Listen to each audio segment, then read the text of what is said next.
She does have a pained expression on her face. Yes, that's true. She looks as though Kazumazama's death is weighing heavily on her mind. But you're not sure Mr. Sholmes has read her quite correctly. Is that it? Could there be some other way to interpret her expression then? Let's take a moment and really look very closely at Miss Pavlova.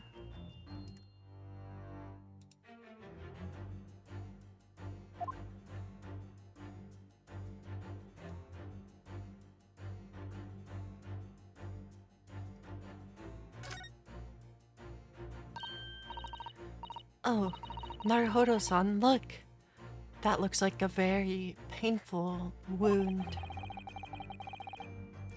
It looks like a scratch made by some kind of small animal. And fairly recently, too. Well, whatever scratched her doesn't appear to be around here.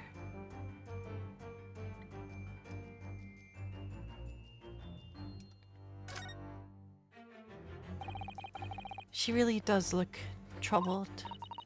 Yes, it's hard to believe she's putting that expression on to fool us. But if you look closely, it's almost like she's actually staring at something. At what, do you think? Perhaps something's physically causing her pain? Oh, well, then we just present this. That claw scratch smarts with pain. Yes, when you recall those horrid events, that claw scratch smarts with pain. Indeed, and a simple observation reveals that the wound is fresh. Miss Pavlova, did you in fact receive that scratch sometime last night?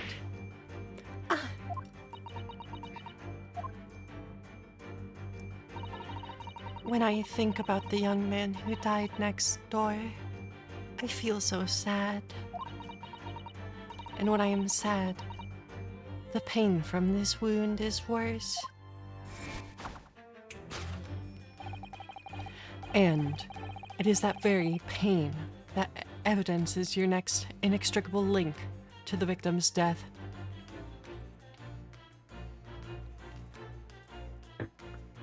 I'll have to refill my water soon. So, we ask, what was the nature of this intruder that stole into the victim's cabin on that portentous night? Why, naturally, it was the friend with which you boarded the vessel, was it not? Ah, as I suspected, another telltale glance. Without doubt, your friend is the writhing serpent we see before us. It seems likely that the scratch mark on the back of Miss Pavlova's hand was made by this friend of hers, doesn't it? Except, snakes don't have claws, do they? No, they don't. They don't even have hands or feet on which claws might grow. Well then, if that snake isn't her pet, what is? What's the true identity of this friend of hers? We should follow her gaze, Naruhodo-san. That's where we'll find the answer. Oh, there's a picture. It's a cat. Ah, look at the photograph in this frame. This must be something Miss Pavlova brought with her when she ran away. She is exceptionally beautiful, isn't she? Yes, that's true, but personally, it's the little black creature she's holding that's caught my eye. Maybe we'd better take a closer look at this.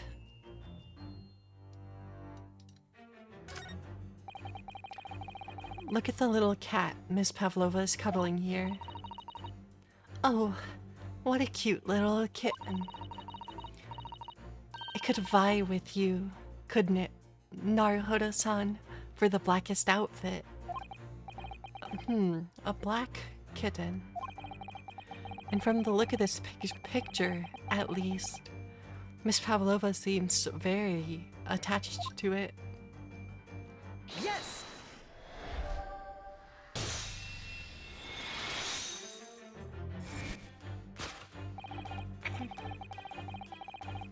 Without doubt, your friend is the little kitten we see before us. Yes, the scratch on the back of your hand makes that abundantly clear. Oh no. The whereabouts of this black kitten is not clear, but what is clear is that you brought the animal with you when you ran away, didn't you?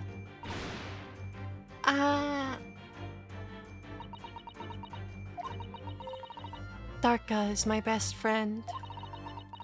I couldn't leave her behind. Darka would appear to be a Russian blue.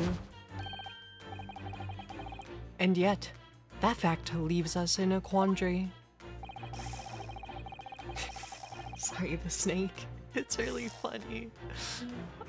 The victim's written observations on the night in question tell of a speckled band. Whereas regrettably,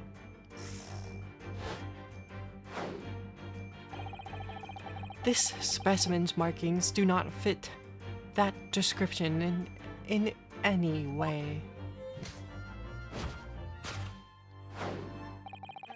What explanation can we give, pray? What was this sight that fell upon the victim's eyes last night? No, don't look at me. This has nothing to do with any of this. Oh, but it does. You've the answer to this quandary even now, hidden behind your back. Yes, that which you are trying but failing to conceal can only be the snake's slough's skin. You see that? She just took something out of her pocket and hid it behind her back. If she just left it in her pocket, no one ever would have known. Oh yes, ploys like that are Mr. Sholm's specialty. He's ever so cleverly forced her to reveal something. I thought deduction was his specialty. Or maybe making me believe that was a ploy too. Anyway, I find it hard to believe that that's the skin of a snake. In which case, just what is Miss Pavlova hiding behind her back?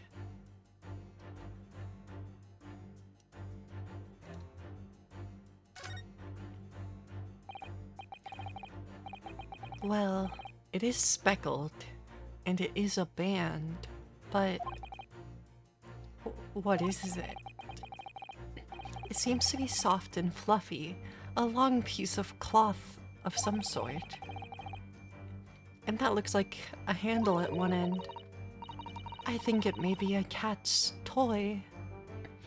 This sort of is common in the West, apparently. How is that a toy for cats? Cats like to chase the band around and paw at it. Kittens, in particular, love that sort of play. You only need to wave it in front of them, and they'll pounce to catch it. That sounds positively adorable. Excuse me. Yes!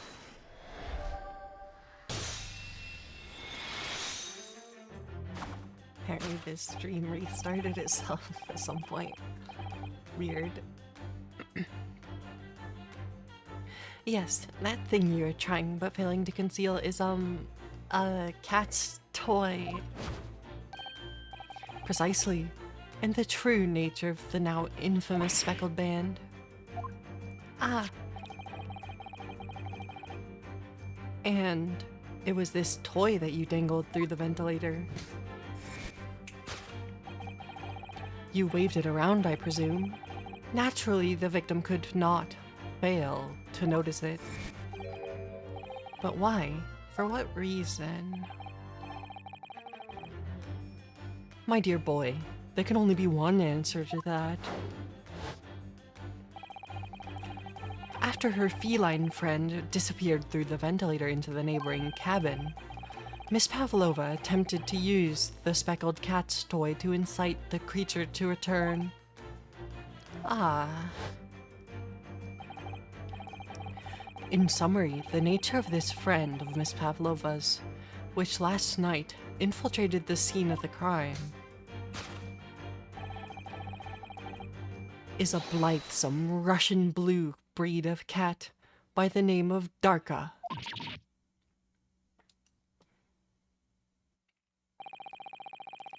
A truly troublesome feline, young Darka is proving to be. She must be caged once found. You will forgive us for borrowing the photograph of your pet, Miss Pavlova. It's now in the court record. It was after I gave her food last night. That's when it happened. She scratched the back of my hand and then ran up the belt cord. Before I could do anything, she disappeared through the ventilator. Darka, she's so naughty. A beloved kitten. Solved.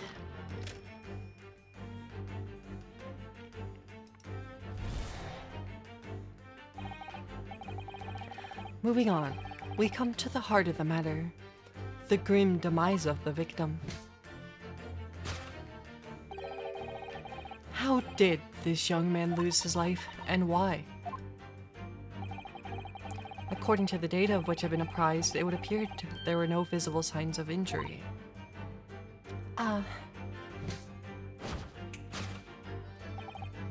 In fact, the circumstances of the victim's death can only be explained by a terrible venom. What Mr. Sholmes says is true. There were no signs of a wound anywhere on the Kazuma-sama's body. That's right. But Mr. Sholmes seems to be unaware of one very important detail. Kazuma was not poisoned.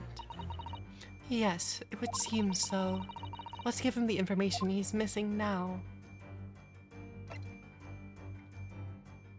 Yes! The post-mortem report. In fact, the circumstances of the victim's death can only be explained by the post-mortem report. Ah yes, I knew it was one or the other. Those are very different things.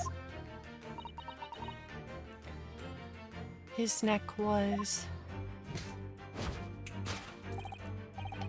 Indeed, the breaking of the cervical vertebrae is fatal. Only that Goliath would be strong enough to survive that. Seaman Stroganoff isn't some immortal freak, you know. The jury's out. Anyway, we have on good authority that the victim's neck was broken. Now, if we take that as fact, we can reasonably imagine that there remains evidence to affirm it at the scene of the crime. Oh no, could there be? Yes. An examination of the deceased's body will prove this conclusively. Kazuma died because his neck was broken. In other words, he was probably struck by something or someone. Yes, that's a distinct possibility. As of yet, no weapon has been found, though. Presumably, Darka didn't silently creep up behind Kazuma and deal him a fatal blow. I suppose. It's possible that he had a fall and hit the ground awkwardly. It could have been a terrible act of misfortune that he broke his neck completely by accident. Oh yes, a bad fall could explain it. It's rather hard to believe of Kazuma-sama though. He was not a clumsy man. Well, we need to fix this deduction somehow. Is there anything from the scene that could explain what happened? I mean, this is the only thing. If he slipped on shoe polish?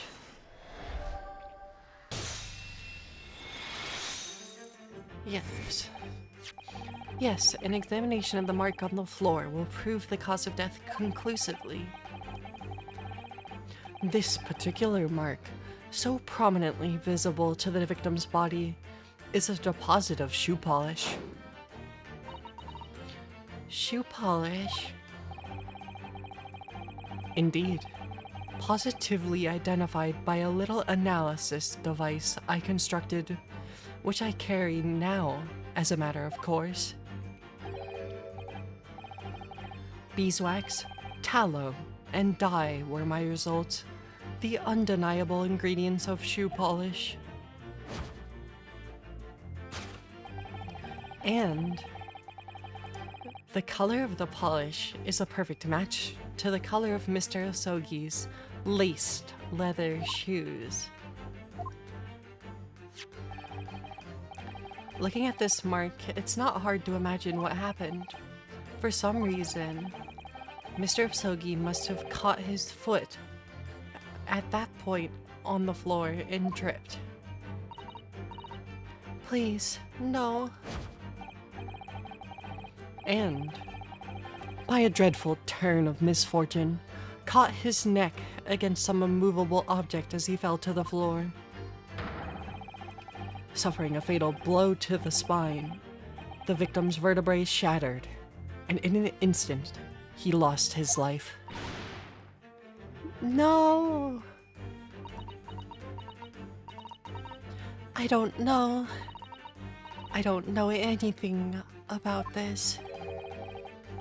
Is that really true, Miss Pavlova? What about the evidence left at the scene where Mr. Osogi lost his life? Yes, the facts are as clear as day to me. You did all you could to conceal the incriminating evidence. But now, your involuntary glance betrays the hiding place you chose. That's right. You hid the evidence in the traveling case. I don't believe it. Kazuma-sama merely tripped over and now he's no more? It can't be true. I refuse to accept it. I know it's hard to believe, but the mark on the floor does seem to suggest what's happened. But... and if this part of Mr. I'm tripping over my words again. And if this part of Mr. Holmes' deduction is right, Miss Pavlova is trying to hide some evidence that would prove it. Here in this cabin, somewhere in the direction that she just cast her eyes. Where, I wonder? Let's have a good look around. The answer must be here somewhere. I'm gonna move myself over here. Maybe I'll be less in the way of things. It's fine.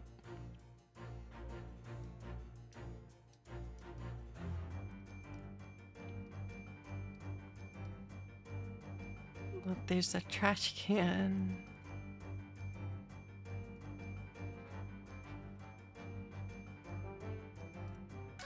There wasn't anything in the trash can though, was there? This is a waste paper basket. Perhaps all the first-class cabins have them. But Miss Pavlova only started occupying this cabin late last night. Presumably there's not much rubbish in there yet. Oh, what's that? It's a broken piece of glass, isn't it? Yes, it is. And I feel like I've seen it somewhere before. If it looks familiar, perhaps it's more than your mind's simply playing tricks on you. Yes! The other half of the glass is in Cosmo's room. That's right. You hid the evidence that links you to the victim's death in that waste paper basket. Ah. Here, we have a fragment of some intricate glass object, it would seem. One that has a familiar air, in fact. Precisely. We found another piece of broken glass on the floor in Mr. Asogi's cabin. And, as you can see, the two pieces fit together perfectly. Oh no. So, Miss Pavlova, shall we consider what this tells us? Why would it be that part of this glass object, which was evidently broken at the scene of the victim's death, should be found in the waste paper basket in your cabin? Cat. You're well acquainted with this glass, Belle, are you not? I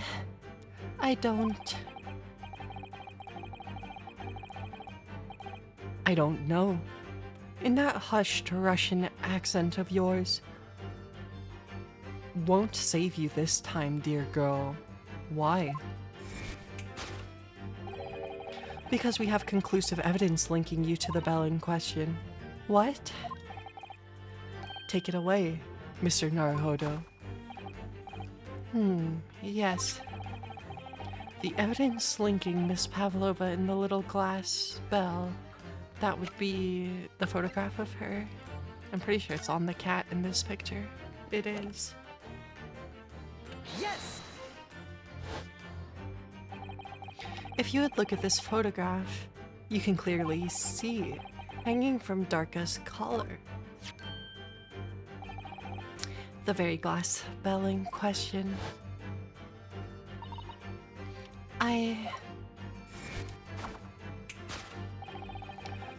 The truth has caught up with you, Miss Pavlova. The young man who lost his life last night did so after a truly inauspicious fall. And the cause of that fateful stumble?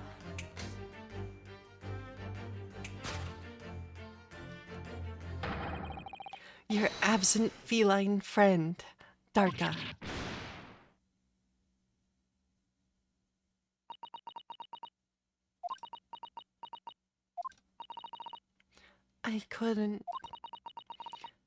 I couldn't tell anyone. I'm sorry.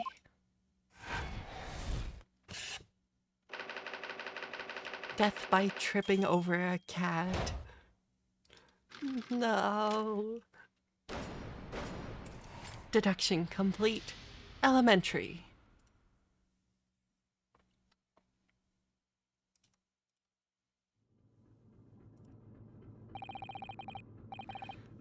Why don't you tell us now, Miss Pavlova? Tell us exactly what happened last night.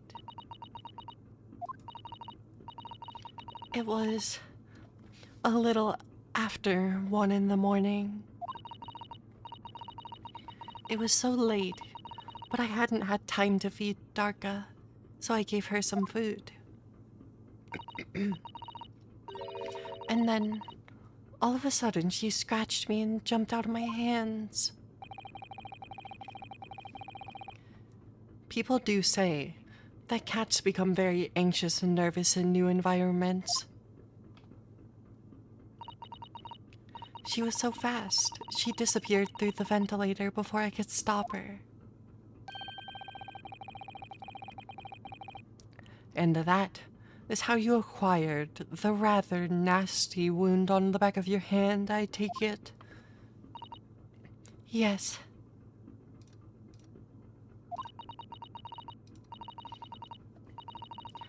And I had read the rules on the wall. I knew that I was not allowed to Darka with me. Yes, modern science suggests that animals can carry infectious diseases. It's a precaution, really. So I listened and listened, trying to hear if there was some noise in the next cabin.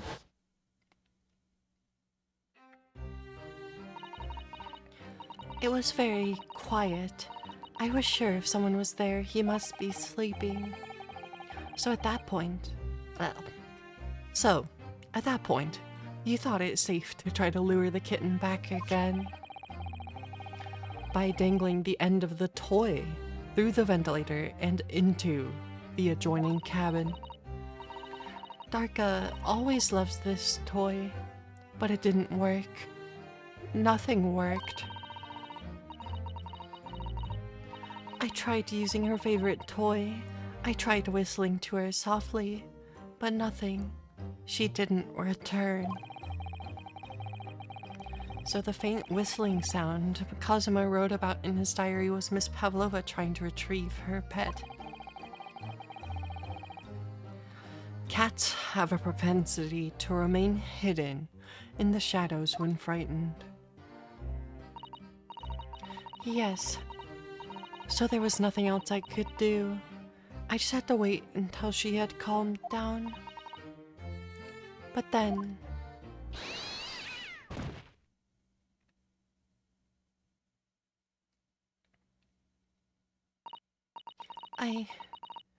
I nearly passed out with shock.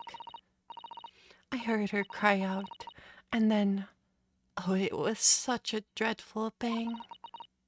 Then afterwards, nothing. It was totally silent. Kazuma was.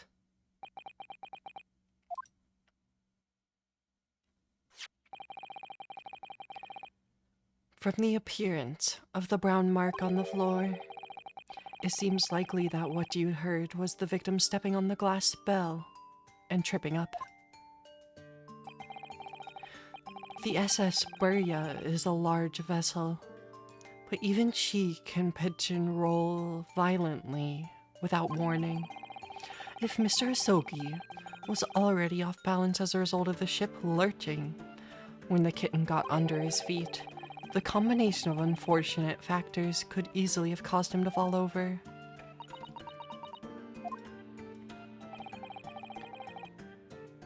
But what became of the kitten afterward?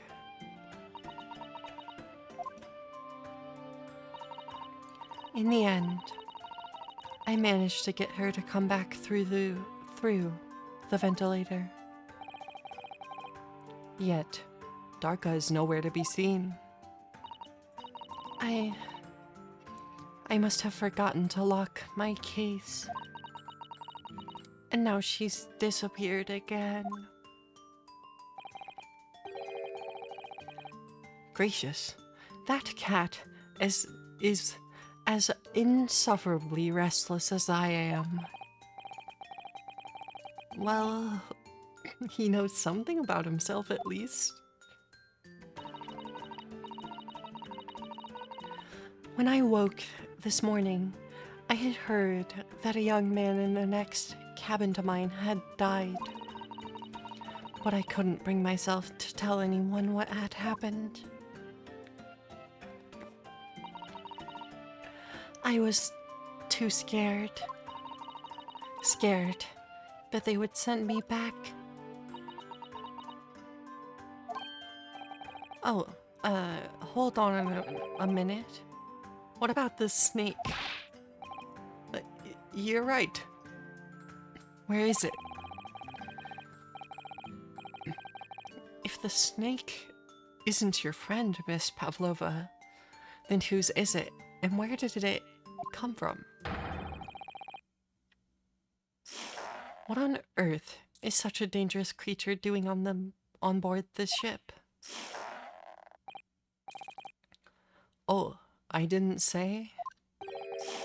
Snake is my friend. His name is Pirozako.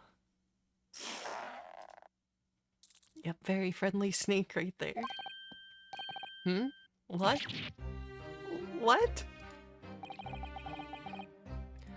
That snake belongs to you. He escaped from cage when emergency alarm sounded. I was looking for him. I did not expect to find him in here. Yes, how did that snake get into this cabin? But animals are not permitted on board. Ha! We are at sea for 1 year. You want to be so long without close friend? Without someone who understands? Couldn't you find someone a little more human? Who understands you better? But, my dear burly fellow, a gargantuan venomous snake? Surely you can appreciate the danger you're putting everyone in. No venom. Hmm? Pirozko does not have venom. He is harmless. Very long, but very gentle. He is adorable, like Granny. It's venomless. Yes, now he is hungry, so he is in bad mood. Once I feed him, you will see big smile. And you feed him what? Milk, I suppose? Ha. Like they say, they milk chickens? Ridiculous. Snakes that drink milk are only in stupid stories. Pirozko eats mouses. Big, fat, round mouses. Ah. Oh. So... is that what the mousetrap in the passageway out there is for? Of course. How else can I catch my friend's favorite food? Nothing else says top of the food chain like that look in their eyes right now.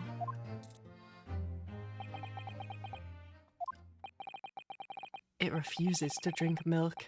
It can't hear a whistle. It can't climb up a bell cord. And it's not even venomous. How the deuce did something so inept land a starring role? It's not my fault. I do not make up stories. My Pirozko has nothing to do with this incident. So that's what happened. That's the truth behind my best friend's tragic death.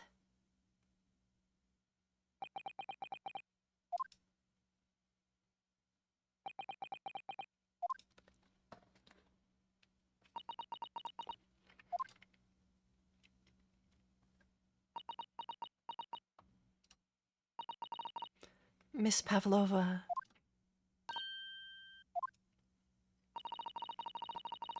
I understand the difficult situation you found yourself in, and I do sympathize. But please remember this. A young man lost his life.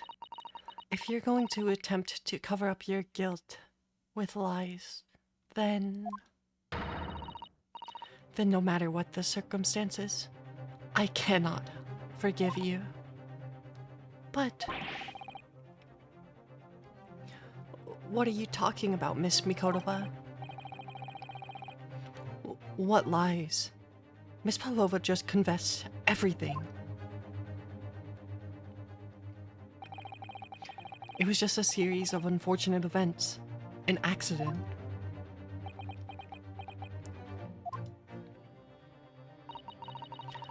I'm no great detective like Mr. Sholmes.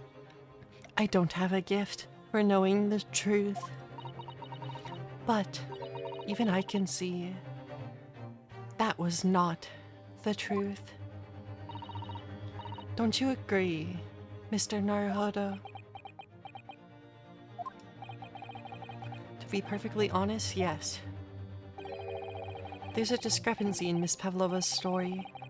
I'm sure of it, I just can't quite put my finger on it.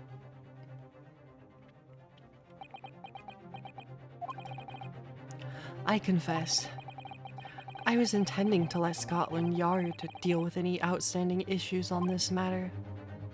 Oh?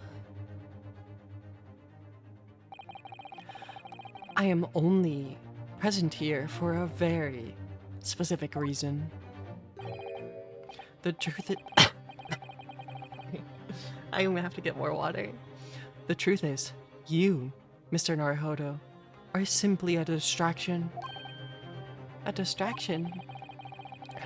I do hope you've not been finding your shackles too uncomfortable. Ah, not again. When did he do that? Especially as they're on your wrists as a result of my intervention. I was rather hoping I could resolve matters before we made our next port call. You were, Mr. Jones? Yes, but I overlooked one important detail. The deceased young man was a very close companion of yours, was he not? Yes. Cosmo is my closest friend. I owed him my freedom, even.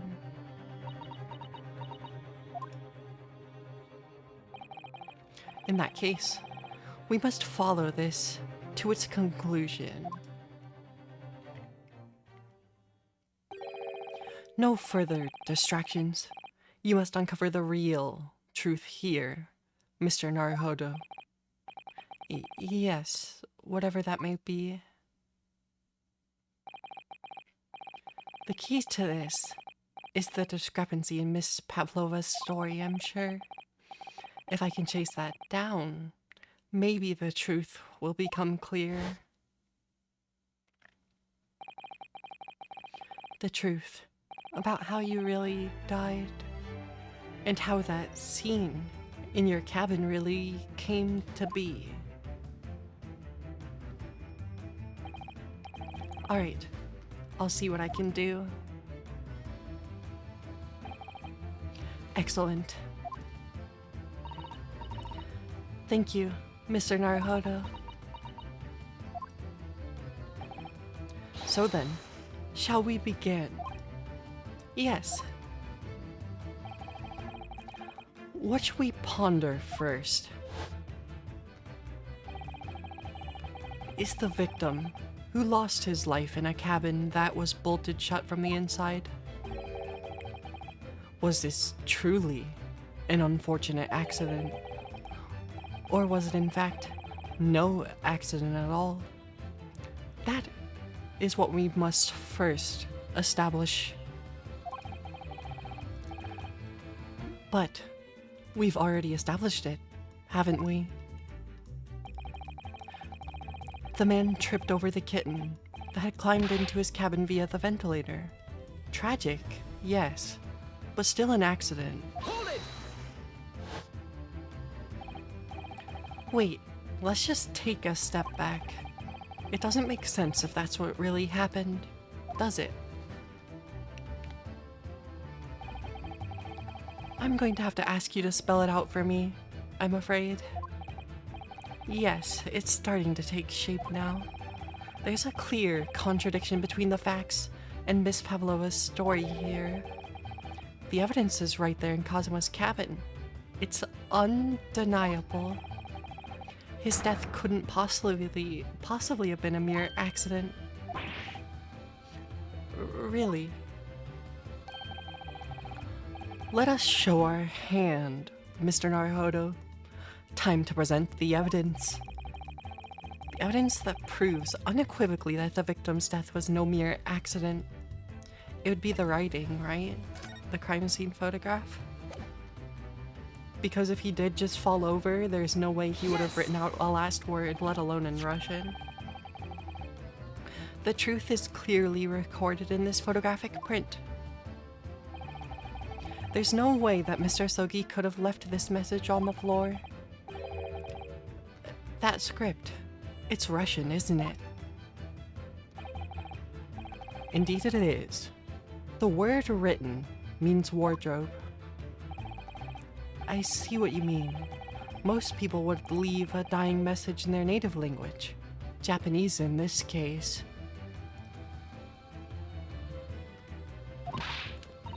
But maybe he was studying Russian. It is a simple language.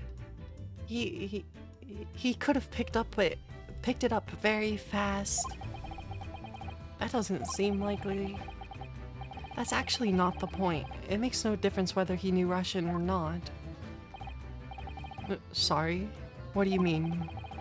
Exactly as I said before. There is no way that Mr. Asogi could have left this message on the floor. And the reason why is clearly explained in here. Damage to cervical vertebrae, resulting in instant death. Instant death. Ah. Which means after the victim fell to the floor, he couldn't possibly have written anything because he was already dead. That's not the only reason either. There's something else we found in Mr. Asogi's cabin. A remnant of something that couldn't possibly have been there if what Miss Pavlova told us was true. What? So Susato-san has noticed it too, then.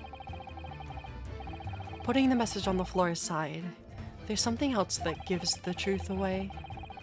Another piece of evidence that proves this was no accident. In other words, there is.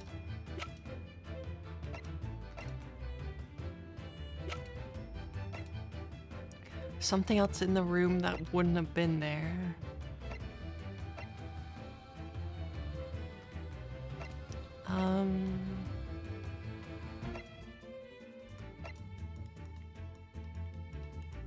Well, is it the bell?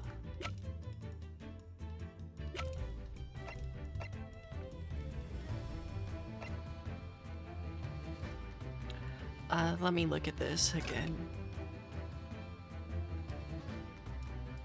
No, I don't think that's anything.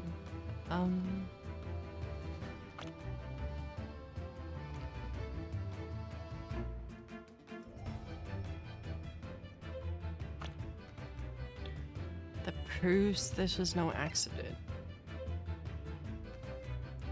The mark on the floor. Yes!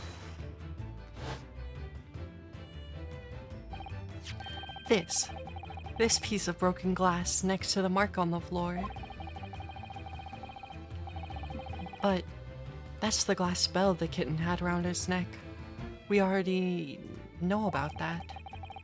It was broken in half when the victim tripped over the cat and fell. So we already have a satisfactory explanation. Where's the flaw in that logic? Unfortunately, there's a very big flaw. A fatal flaw. What? If that's really what happened, then how did one half of the bell end up back here in this cabin? Ah.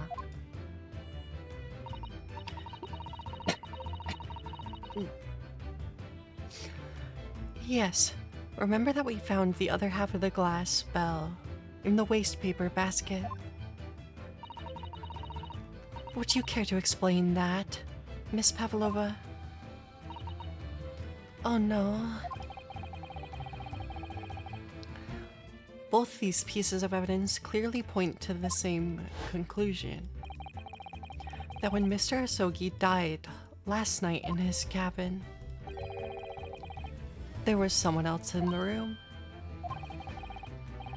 And that same person deliberately arranged the scene to disguise the truth in order to cover up his or her own guilt.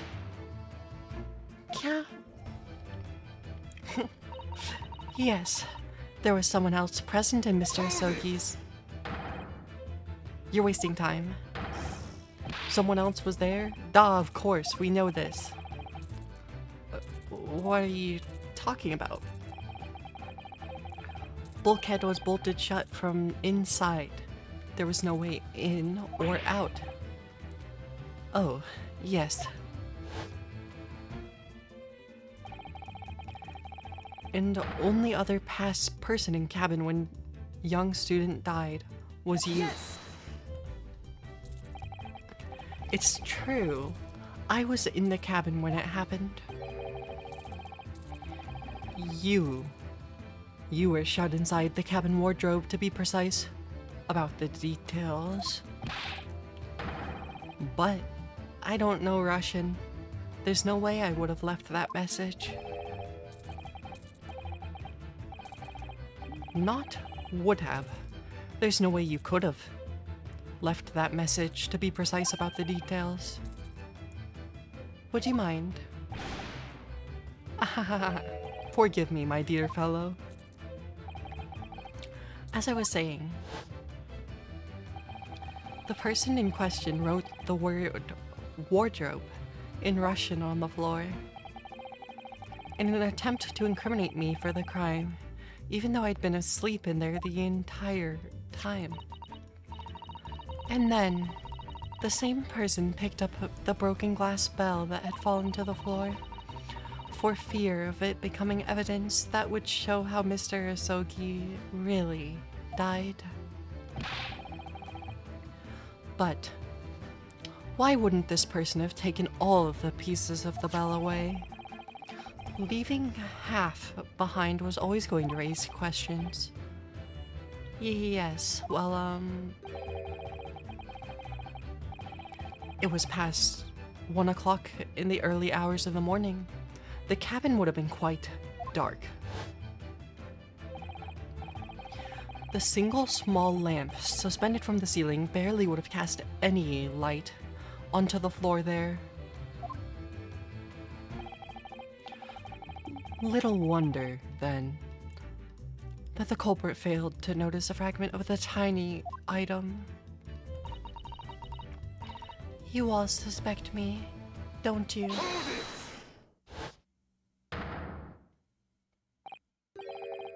Seaman Stroganoff? Nina is woman of the sea.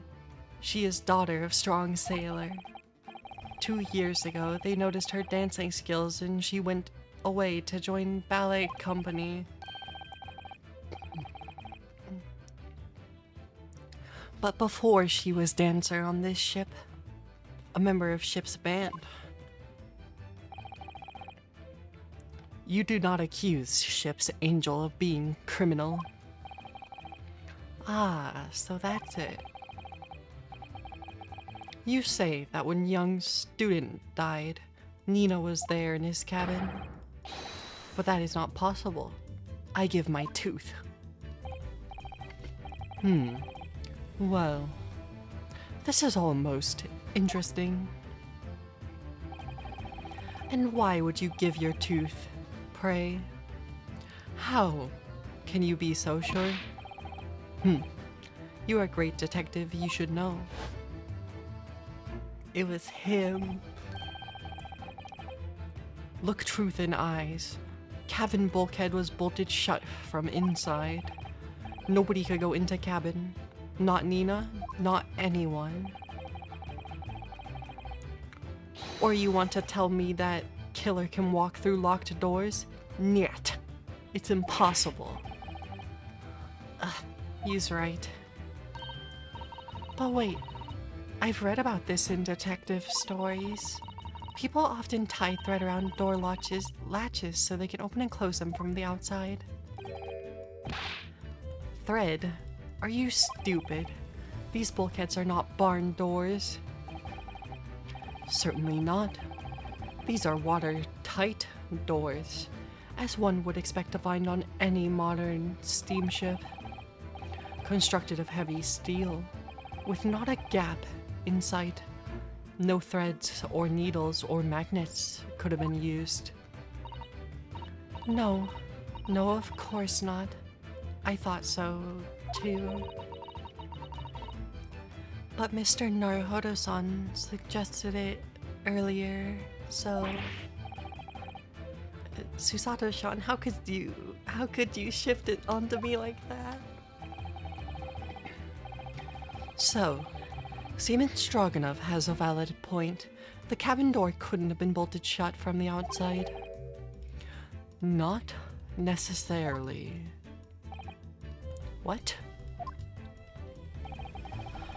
I put it to you. I could bolt this cabin door without laying a finger on it. And in this very cabin, we can see the traces of the method I have in mind having been used before. I don't believe it. Well, Mr. Naruhodo-san, I believe you know well what I mean, don't you? A way to shut the bolt of the cabin door from the outside. One way does spring to mind, yes. Do you really know what Mr. Sholmes means, Mr. Naruhodo? Yes, and so should you. Because we've seen it happen. Indeed we have.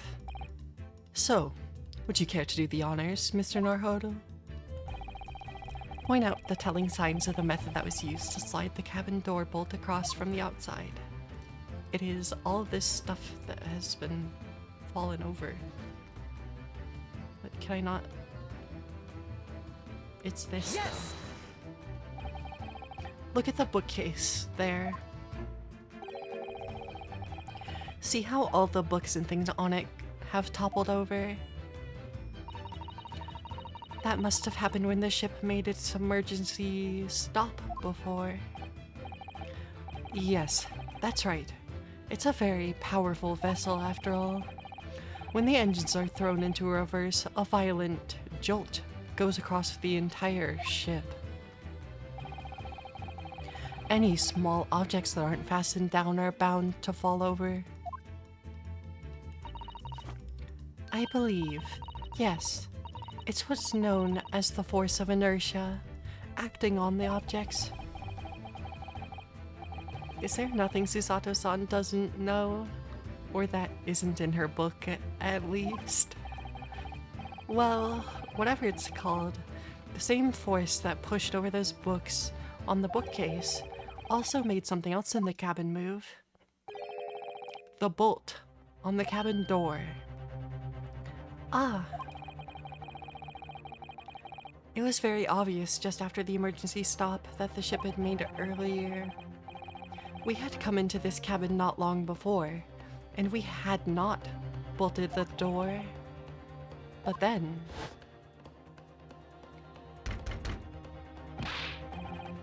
Hello, is anyone there? Shout if you need assistance. Oh, that sounds like the flashback. It's the inspector. Oh yes. That's it. When the ship stopped suddenly, the bolt flew across and locked the door. Yes, it's made of metal, but it's small and light enough to be moved by the ship's sudden change of speed. Or the force of inertia, if you want to call it that. Are you trying to say that last night, after Mr. Asogi was killed...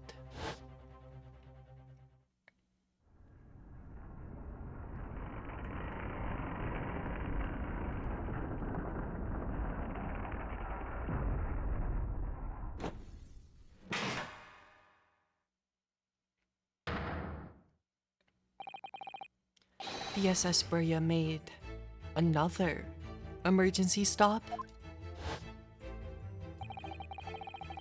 When I woke up this morning and looked around the cabin, I thought it looked a little odd. All the books on the shelves had toppled over, and all the ornaments. It was almost as if someone had run their hand across the shelves and deliberately knocked everything over. Oh yes, I remember that. And I stood them all up again, didn't I? Then, when we came into this cabin, we were surprised to see the same thing in here. All the books and everything had toppled over, just like in Mr. Asogi's cabin. Oh my. Do you have anything to say about this, Miss Pavlova? Are you out of your mind? You say Burya made emergency stop? It does seem a little far-fetched. How could that possibly have happened? Unless you're saying that the culprit is actually someone from the engine room. Oh, it is simple enough.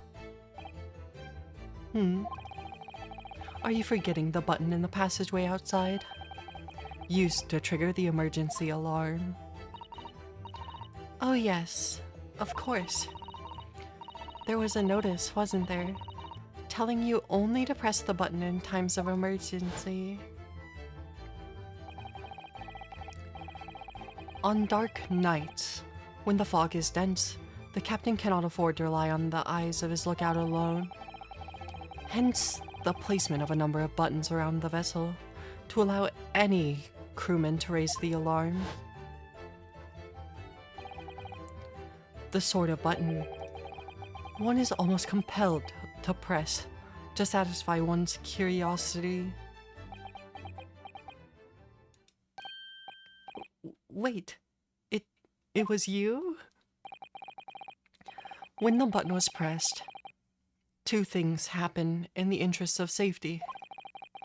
The emergency alarm bell rings, and the vessel comes to a complete stop. As indeed, it did a little earlier today. He pressed the button. He pressed it. Thank you, Sholmes. Mr. Sholmes, surely it wasn't you who...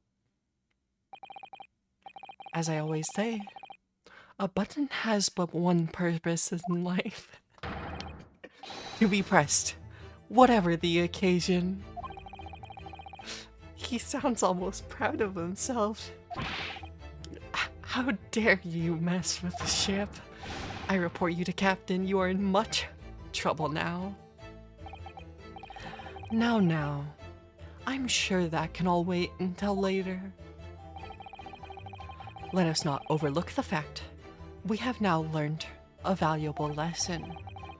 When the vessel makes an emergency stop, the bolts on the cabin doors slide closed. So, what must we now consider? Yes, it all comes down to one thing now. Last night, after what happened to Mr. Asoki, did this ship make an emergency stop, or did it not? You're idiots. Burya is a huge ship with many passengers. If we make emergency stop even in the middle of night, there'd be chaos everywhere. What are your thoughts, Mr. Naruhodo? Well, it's certainly possible that some kind of emergency happened last night. We have evidence to support that idea. Really? What evidence, Mr. Naruhodo? Fascinating. Do show us, my good man. What evidence promotes the theory that some emergency gripped the vessel last night? The ship's log. It is empty. Yes! Steven Stroganoff, it's your duty to patrol the first class area of the ship. Isn't that right? Duh. That is correct. Why? In the ship's log here, this would be where you record the details of your duties. What are you doing with that? That is mine. Ah, you rather carelessly left it atop the little makeshift bureau. You rather carelessly left it atop the little makeshift bureau in the passageway out there. But, as responsible passengers, we took it into our care, with a mind to return it to you later. I left it there on purpose. That's where I put it always.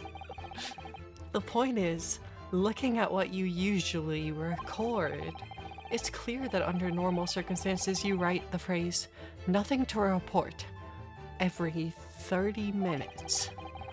But from 2 o'clock last night until first light this morning, nothing was recorded at all. Nothing recorded in the log. That is, because nothing happened. But if nothing happened, you would normally write nothing to report, wouldn't you? Gulp. Indeed. So, which tells us that shortly after 2 a.m., something happened. Here aboard the SS Burya. Something sufficiently significant to make you forget to fill in the ship's log, in fact.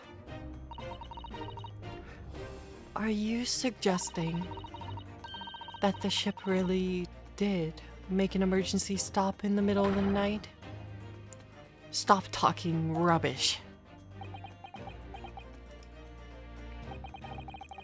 If I'm perfectly honest, I find that a little hard to believe myself. Oh, why? Well, because if something as major as an emergency stop really had happened, surely all of us would have noticed. That's very true. Thanks to the emergency stop we experienced earlier, we all know what it feels like now. The ship lurched so violently, and the alarm bell was so loud. I can't imagine that anybody would sleep through that, even if it happened in the dead of night. Well, no, that's a good point.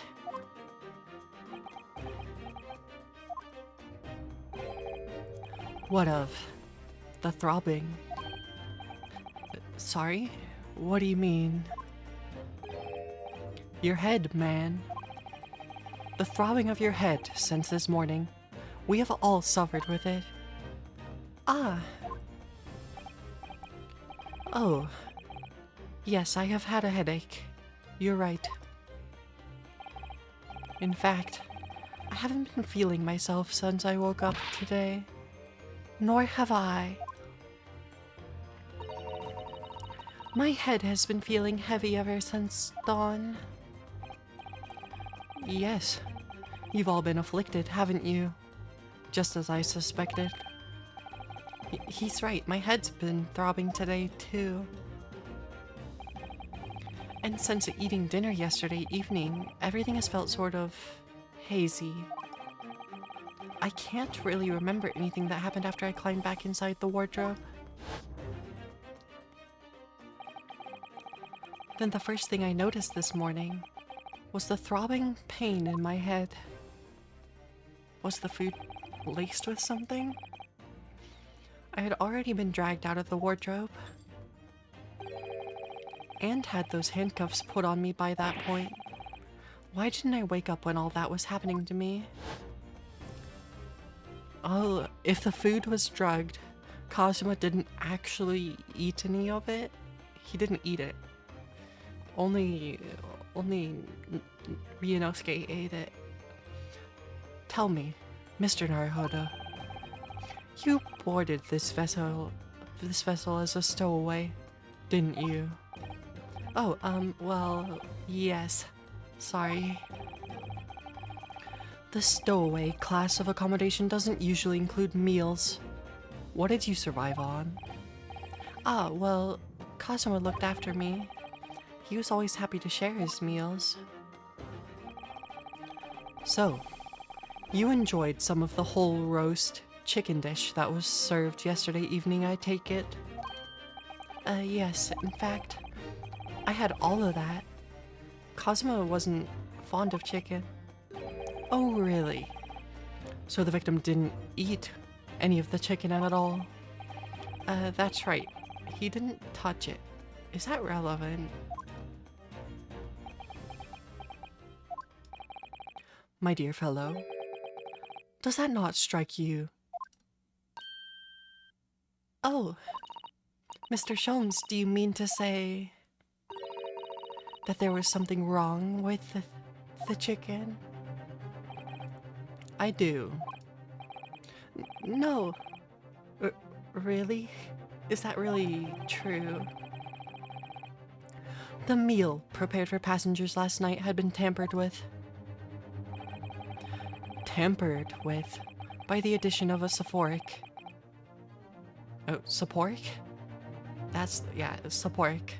Designed to induce a very deep slumber in those who consumed it. A sleeping drug. Do you mean whoever did this laced every meal with a sleeping drug so no one would notice the ship's emergency stop?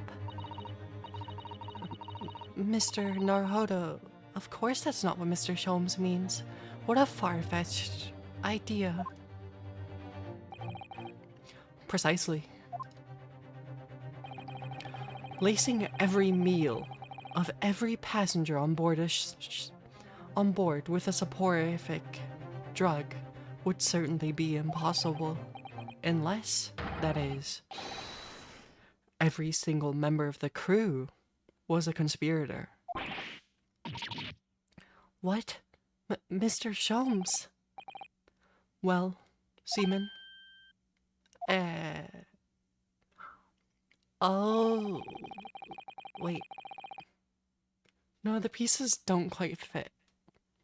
And because we know Miss Pavlova boarded the ship last night, which does mean the ship would have had to come to a stop to accommodate that. And they were trying to hide her identity to help her escape from her ballet troupe. But then I don't understand what this has to do with Cosma, unless they decided they needed to kill him because he was awake since he didn't consume any of the drug. That would be the only thing I can see happening here.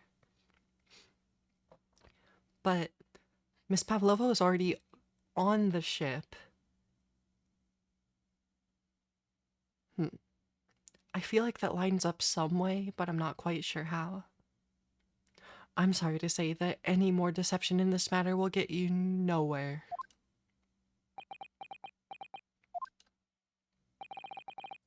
If you refuse to talk, there would have to be an inquiry made through the shipping company, of course.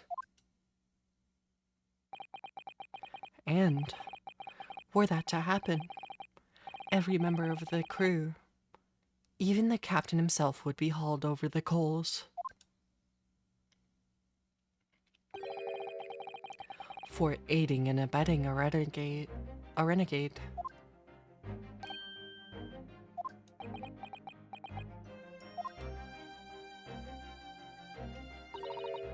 Please, no more. I will tell everything. Eh? I cannot make problems like this for everyone anymore. Yeah, so it was for hiding her. These crewmen are your former comrades, I believe. Yes. So when I decided to run away, I asked them to help me.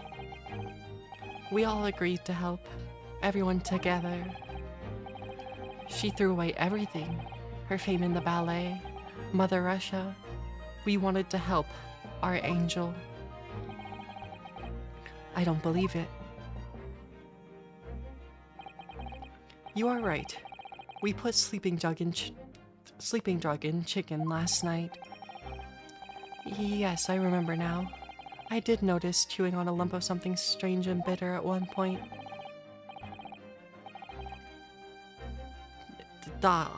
We could not make all drug, how you say, dissolve? Talk about heavy seasoning. At midnight, in waters near Shanghai, we brought our angel aboard. She was helped by comrade on shore with small fishing boat, while all the passengers of the SS Burya slept soundly. Thanks to the almost magical effect of the slumber-inducing potion, their evening meals had contained. So, if that's what had happened, the only person awake on the ship last night were the crew, people who disliked chicken, and the newly boarded passenger, Miss Pavlova. And that means it would have been possible for you. You could have used the emergency stop to trick the lock Cosmo's cabin door. The emergency stop trick to lock Cosmo's cabin door, rather.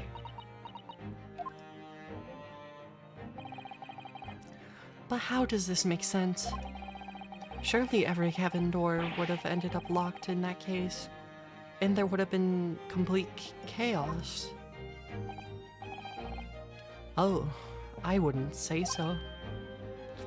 What? Ah, of course. Just like us, all the other passengers would have eaten their evening meal of chicken in their cabins, after which they would have been overwhelmed by tiredness because of the sleeping drug. Quite. And accordingly, all passengers were already in their cabins for the night. Yes. The overwhelming majority of passengers would habitually sleep with their cabin doors bolted anyway. And so not one of them would have found it remarkable to find the door locked in the morning. In summary, in order to fasten the bolt of a single cabin door on the ship, the culprit brought the entire vessel to an emergency stop in the early hours of the morning.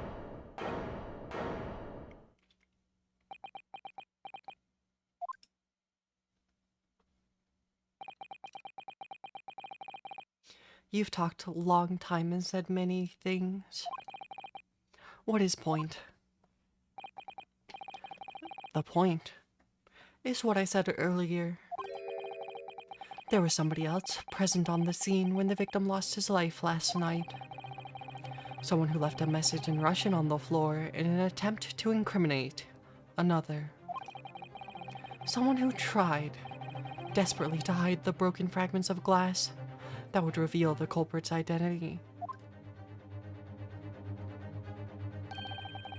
And someone who abused the ship's emergency stop procedure in order to lock a door.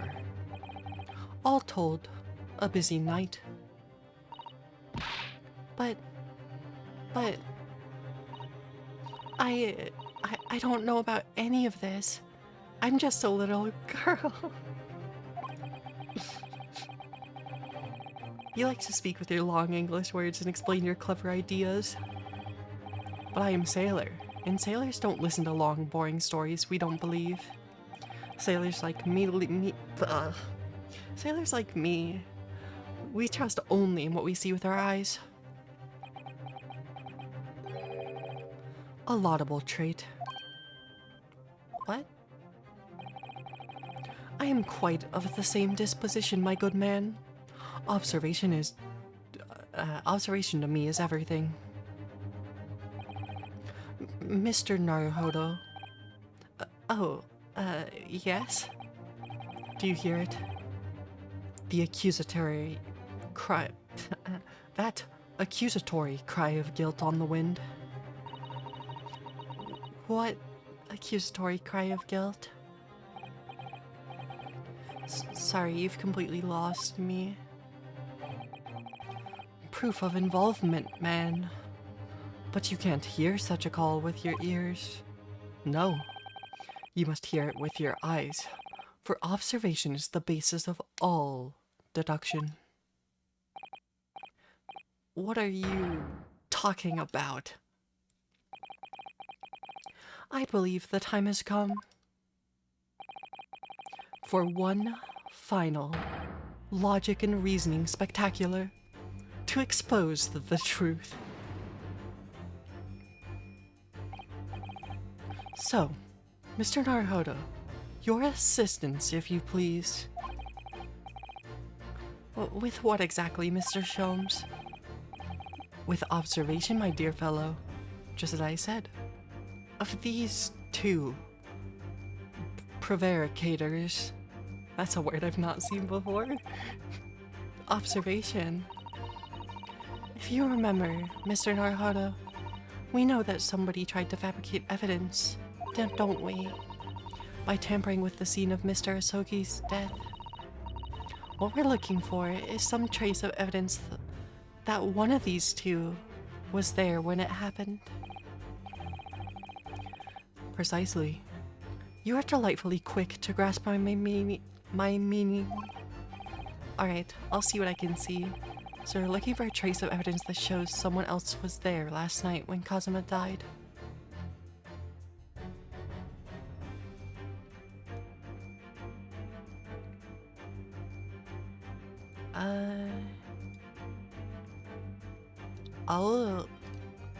I found it. He has an ink stain on his uniform. It's also suspicious he wasn't writing like in the log. Oh, look at this. It's some kind of stain in an unusual place. Yes, you're right. It looks like ink, if I'm not mistaken. Ink. And look at the color too. It's clear where this came from. Yes! An ink stain. Seaman Stroganov. You seem to have quite a large purple stain on the back of your white uniform there. Eh? Ah, yes, I don't know where the dirt comes from. So, nothing in particular comes to mind about this stain. What are you trying to say? It would appear that the significance of this stain has escaped your attention, Seaman. Allow us to make it plain. It's a very large purple stain on the back of Seaman Stroganov's uniform. And I think what made it is clear. Indeed it is. So, Mr. Naruhodo-san, I keep throwing in the Japanese honorific on top of like how it's localized to English, so sorry about that. I'm gonna keep doing it too on accident, and then just like hurting myself a little bit every time I do it. Present the evidence that proves it. My pleasure. Alright then, the evidence that proves the stain on the back of Seaman Stroganov's uniform is the crime scene photograph. Because that's what shows the ink anyway. Yes!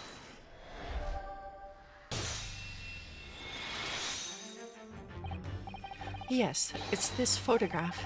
In the ink it shows. That's what caused the stain on your uniform. Ink. A rather unusual color of ink.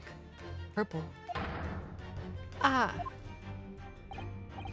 Ah. The penny drops at last. Now, you see the significance. The Russian word on the floor next to the victim's body was written in purple ink. And the stain on the back of your uniform is ink of the exact same color. If the ink had been dry, it couldn't possibly have stained your uniform in that way, which means you must have been present in the cabin in the moments immediately after the ink was spilt.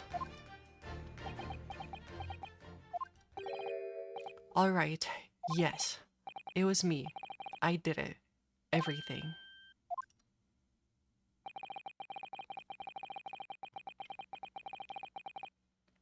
I arranged everything in Dead Student's cabin to make it look like Wardrobe Man did it. Then I pressed a button to make Burya do emergency stop and bolt the cabin door shut. I did everything so no one would suspect our angel. Biff, please. Don't worry, Angel. Let me do talking. It was after 1 in the morning. I was on duty patrolling passageway. Sorry, excuse me. Then our angel came to me. She was white, like sheet. Biff, please, you must help me. I went with her to the cabin number 1. The door to cabin number 1 was open. When I looked inside, I saw a student boy on the floor. What happened here? Please, don't tell anyone.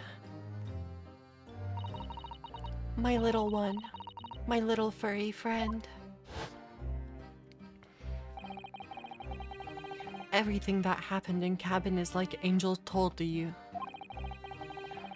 The kitten escaped through the ventilator into Mr. Asogi's cabin. Then he tripped over it and broke his neck when he fell to the floor. Yes, that is right. So, after the incident when the cat ran away, Miss Pavlova then visited the cabin next to hers.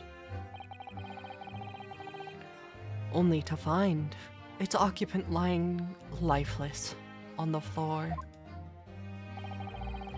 She said she was worried when she heard sound of something falling on the floor. That's when she went to look. No, Angel?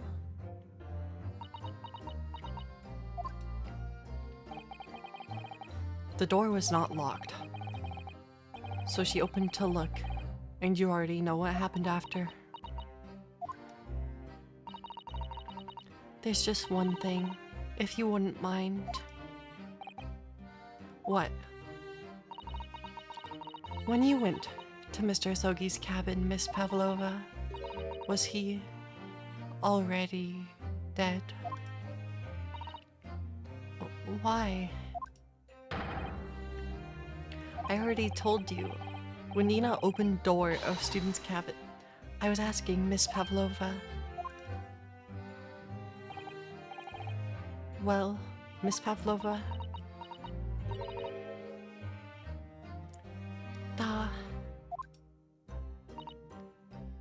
Oh. Yes, that is right. I saw him. It was dark and he was wearing black, but he was on the floor, not moving. I was scared.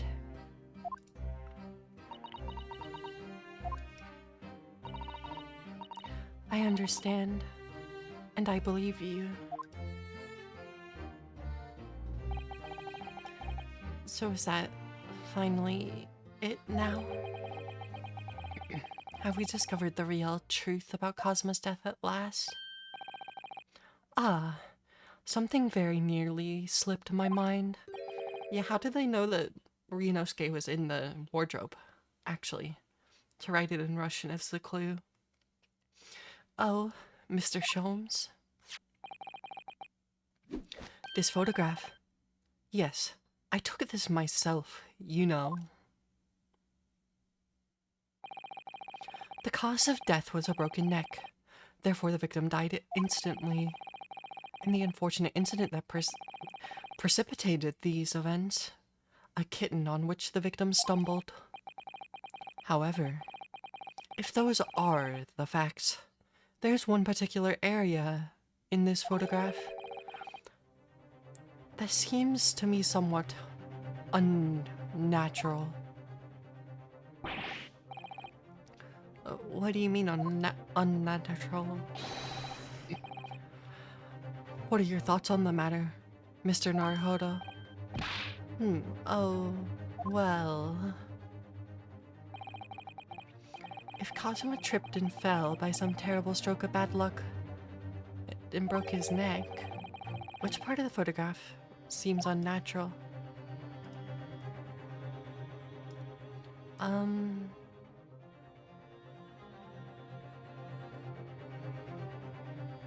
Is it his hand? Yes! It must be here, surely. Allow me to offer you a piece of advice regarding the pursuit of detection, my dear fellow. When noting a crucial point, it can be helpful to keep your eyes open. Well, I'm wrong. And it can be equally helpful to use them. Sorry, I'll try that again. I think it's plain what Mr. Sholmes means by unnatural, isn't it? The word written in a foreign language underneath his fingertip, surely. That particularly crass detail was orchestrated by the culprit. No, I mean to identify another point. Imagine, if you will, losing your footing yourself.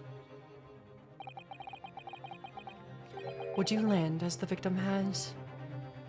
What of your hands?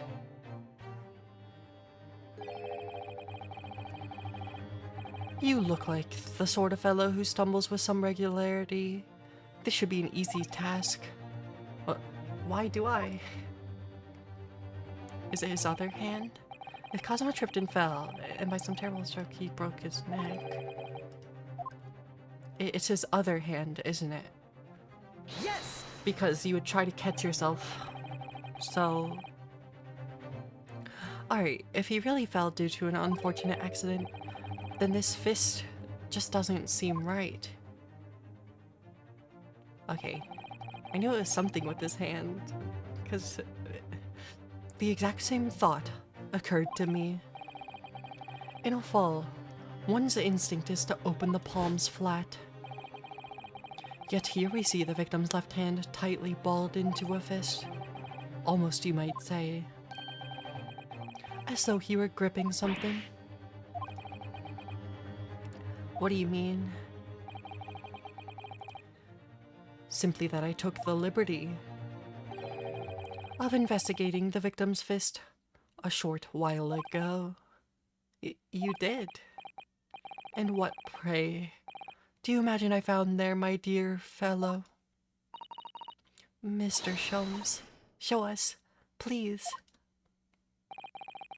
Why, of course, my dear madam.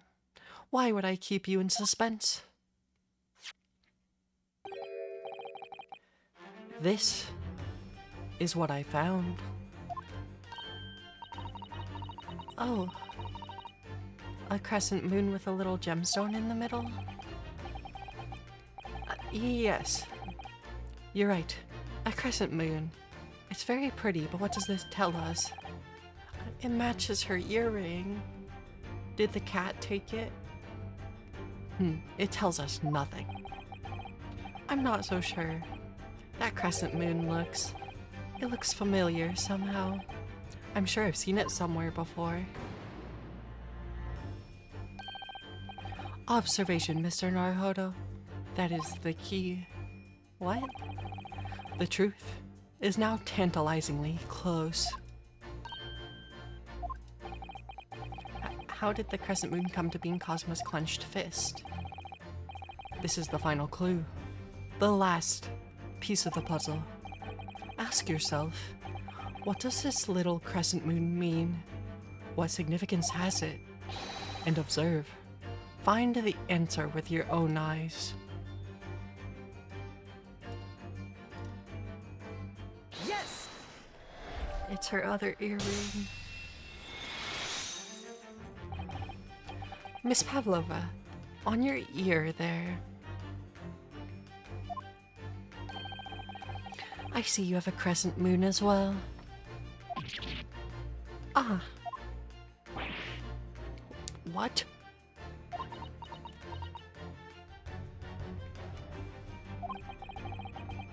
And on your other ear, there seems to be a crescent moon missing. The little link holding it on must have broken, I suppose.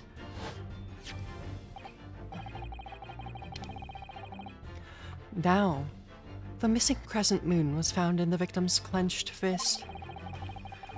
Clearly, there's only one logical conclusion.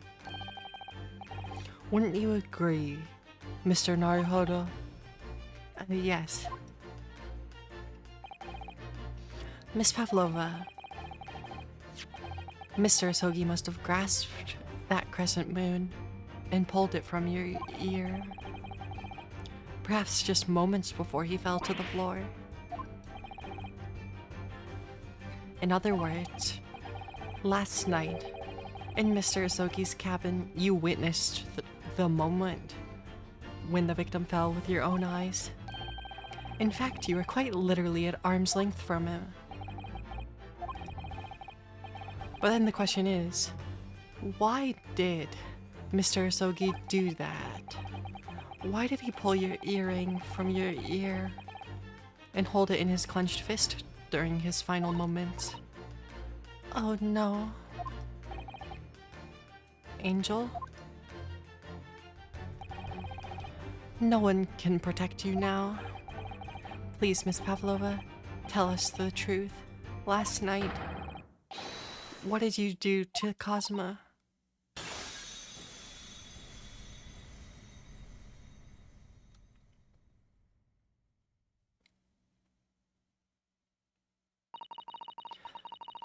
When I think about everything that happened yesterday, it was too much. Running away, the fishing boat in the middle of the night, trying to climb onto this huge ship. And then, when I was at last in this cabin, I could relax after this horrible long day. Darka, wait!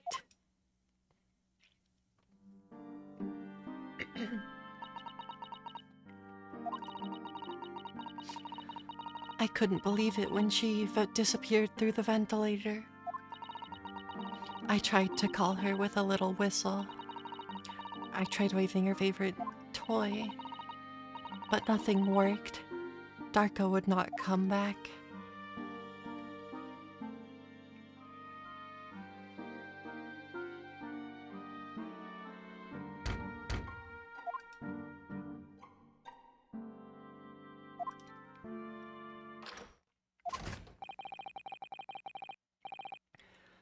What are you doing here at this time of night, Inspector?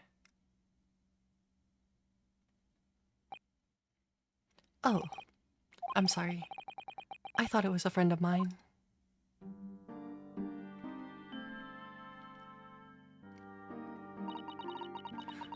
The young man from your country, he was very polite and kind.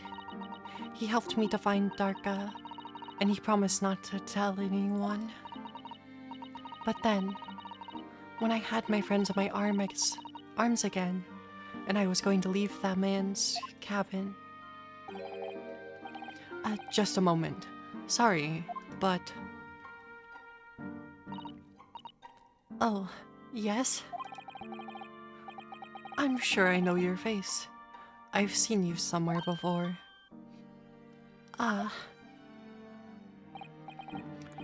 Of course. You're Nikolina Pavlova, aren't you? The Russian ballerina. Huh? No. I don't know that name. My heart nearly stopped when he said that. He knew who I was. How could this man from a land in the faraway east know a Russian ballerina? Yes, I saw your performance in Japan. The beauty of the ballet made a deep impression on me. But what are you doing on this ship? I'm sure I read your ballet company is performing in Shanghai at the moment. I can't fool him.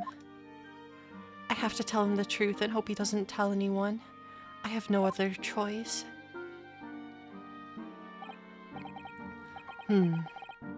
I see, so you've run away. Please, please keep my secret. Don't tell anyone. Give me a moment. I could use another opinion here. Oh, so that's how she knew. He's going to pull the cord. He's going to tell the captain. Why did I think I could trust him? Then it happened. Everything at once. It was only a second, but it felt like forever. Wait, I shouted. And then Darka jumped out of my arms and down to the young man's feet, and as he turned around to look at me,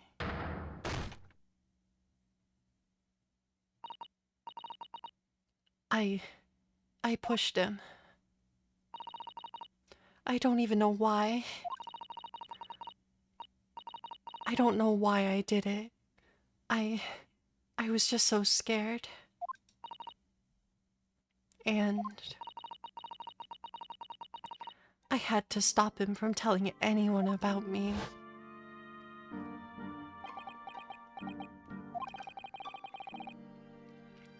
And that's when you went to fetch help from Seaman Stroganov, who was on duty out in the passageway. I heard Nina cry out and thud on the floor, so I ran to her. She was standing at cabin door, shaking like a leaf. She looked at me and said, "Help me, Beth. If they find out, I will be... Please, I have nowhere to go." So you decided to help. And that's when you arranged things in Cosmo's cabin to make it look like I did it. So that no one would suspect the passenger in the cabin next door. Yes. I went into cabin and I looked around to make sure there was nothing to show Nina was there. Then I found Stowaway in wardrobe, still sleeping. Right, that's when he found me. So, you worked out a plan to lay the blame on the Stowaway. I closed wardrobe doors and put strange paper sign back. Luckily for me, that's the only reason Susato-san started to believe me when I said I was innocent. I dragged the young man's body to Good Place and used ink that was spilling to write on floor. I wrote, I can't read Russian, so that person who found him would look inside the wardrobe and find Stowaway. And tell me, what of the glass bell? It was by my feet, so I picked it up. I see. But it was dark in the cabin. I didn't notice the other half. Then Angel went back to her cabin, and I finished the job by pressing the emergency alarm button in the passageway. Yes. Accordingly, the SS Beria did indeed come to an emergency halt at a little after 2 a.m., thus enticing the bolt on the cabin door to slide shut, creating the locked room mystery.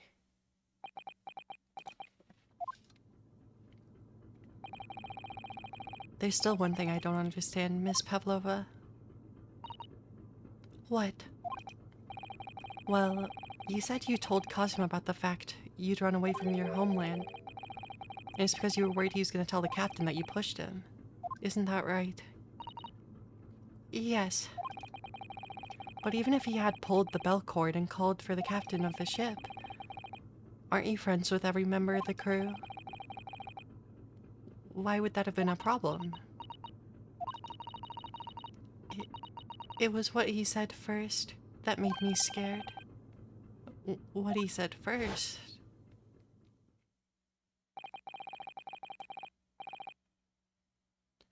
What are you doing here this time of night, Inspector?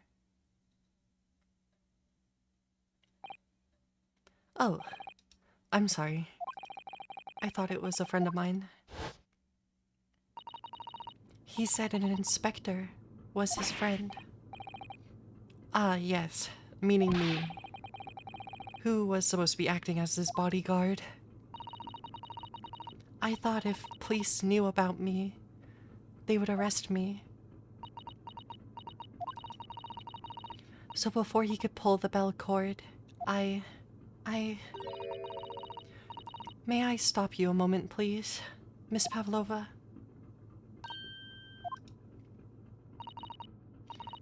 It just doesn't seem to make sense. I mean, was Mr. Asogi really going to pull the bell cord? I don't know. What? What do you think, Mr. Naruhodo? I think he was going to try to wake up Ryunosuke personally. Well, I'm not Kazuma, so I can't know for certain, but... he was a man of his word. If he told you he wouldn't give your secret away, then he wouldn't have done it. No, he was walking over to it. He was going to pull the cord. He was going to make them send me back. Well, Mr. Naruhodo, the day's work is not yet done, it seems. There's one more deduction to make. What? Another deduction? Link 101234, thank you for the follow. Appreciate it. Yes. What action was the victim really about to take at that moment? Can we determine whither the young man's gaze was directed?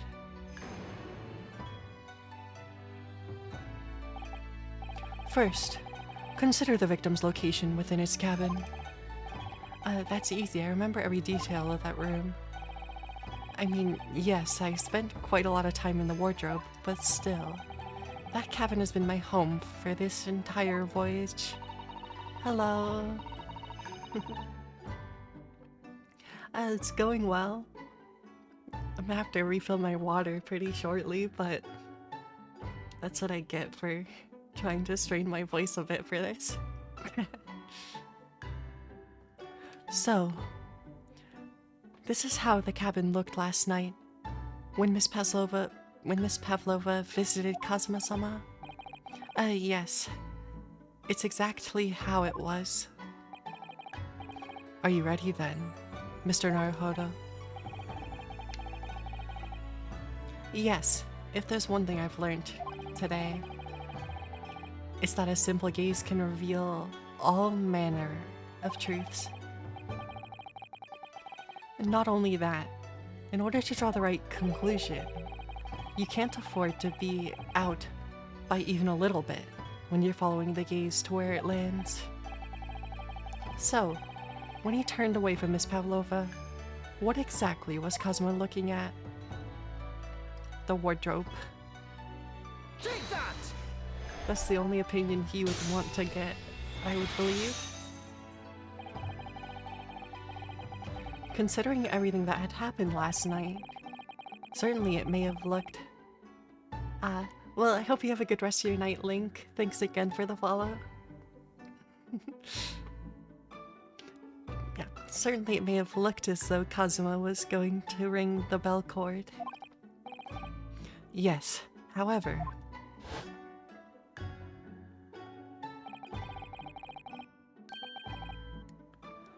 what is directly beside the bell cord? The wardrobe.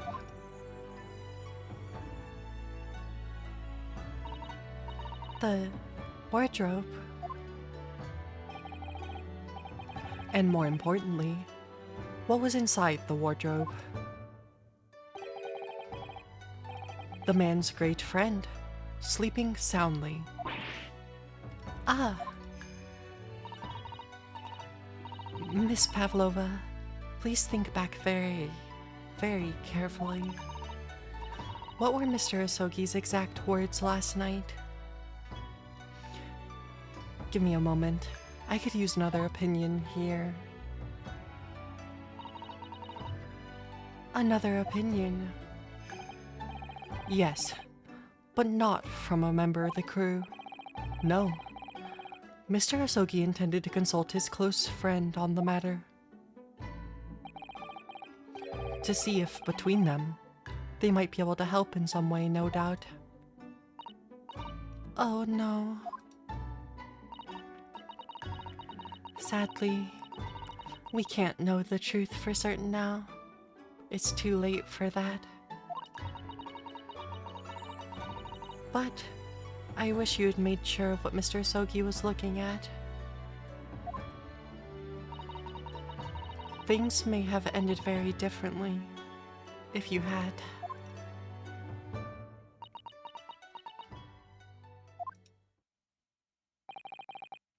Miss Pavlova, I want to thank you for finally admitting the truth.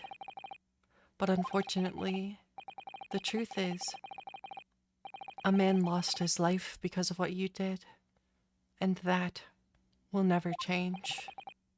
I hope you'll never forget that. I'm sorry. Really, I'm so sorry.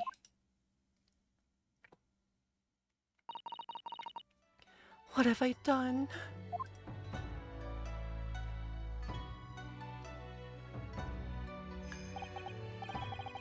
And so, at long last, the mystery surrounding the tragic accident on the SS Beria was finally laid to rest.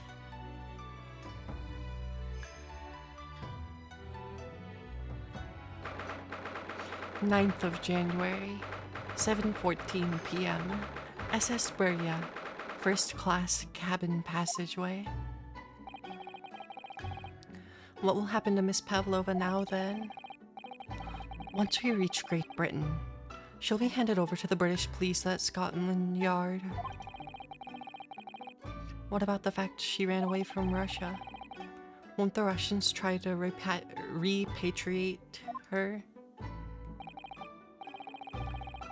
Apparently, the English detective can speak to the immigration office and sort all that out. Mr. Sholmes can do that? So she won't be going back to Russia then? No, I don't think so. Even if she wanted to return in the future, I doubt she would be able to. She ran away, and now she's in exile for life. I see. I'm sorry. Steven Stroganoff? I wanted to help our angel, no matter what, but I didn't think about you. About how you lost your good friend. I will go with Nina. I will give myself to British police. That's kind of you. In the meantime, thank you for letting me go free again. Kazuma's death feels like such a waste, but... well, do what you can for Miss Pavlova, won't you? Da.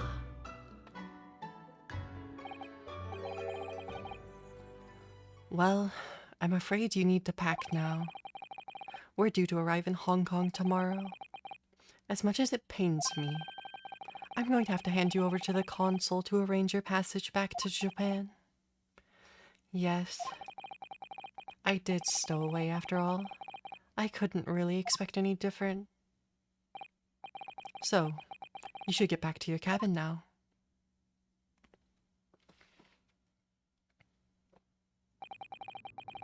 It looks like my study tour to Great Britain is over before it's even begun then. To think that only days ago Cosmo and I were laughing together about how we'd tear up the streets of London. That seems like a distant memory now. Oh, what's that?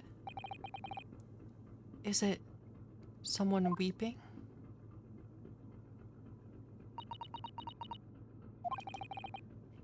Susato-san?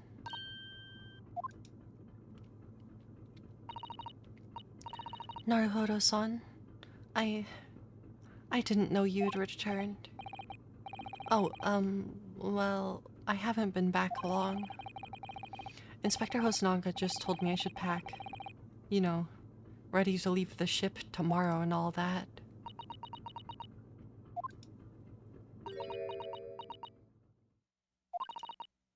I still can't believe this has happened. I can't believe someone's life can be over. Just like that. Susato-san.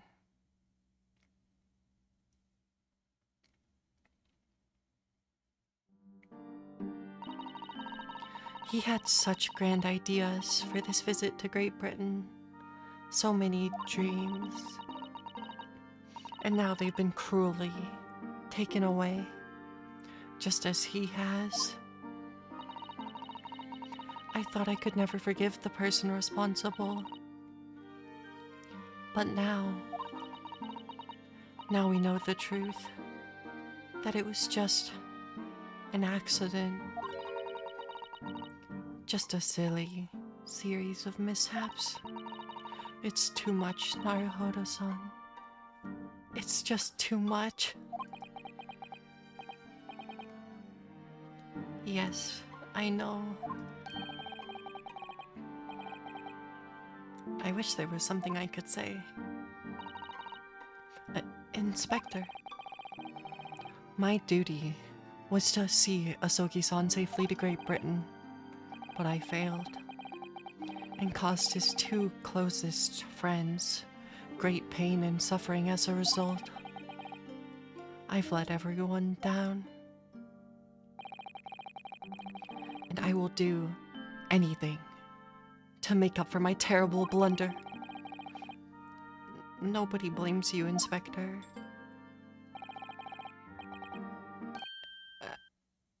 And I'm free again at uh-huh.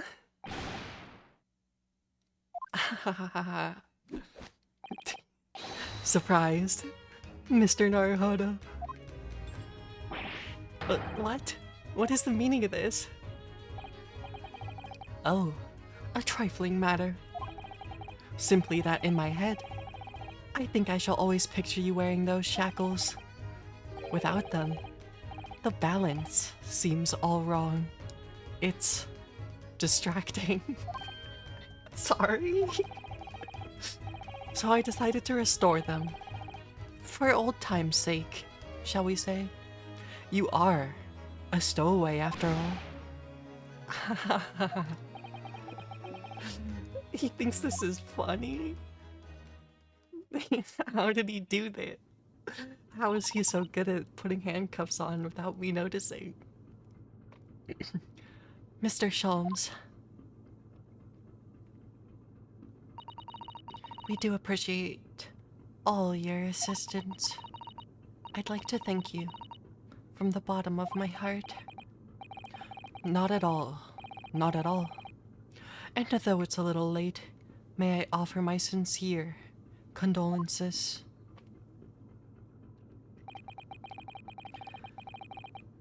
The loss of your companion is truly heartrending. I hope that you'll be able to fulfill some of his aspirations in his honor.